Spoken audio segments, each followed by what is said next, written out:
Hip mobility is a game changer in training, helping to reduce chronic aches and pains, helping to reduce injuries, and unlock greater strength and performance. But despite all the talk about mobility, most programs miss the bigger picture. At 14, I was diagnosed with an aggressive degenerative disease. That experience taught me firsthand how vital movement is, not just for performance, but for truly living pain-free. With all the buzzwords around hip mobility, you'd think we'd have a solid grasp on how to improve it, yet most of what's out there misses the big picture. If you dive into the research, you'll see that better mobility isn't just about one thing. It's not just about soft tissue work. It's not just stretching. It's not just joint drills. It's all these and so much more.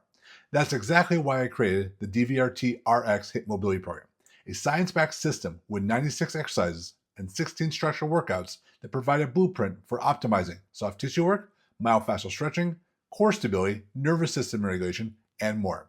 By taking a holistic approach, you'll experience mobility gains that don't just feel good temporarily, they actually last.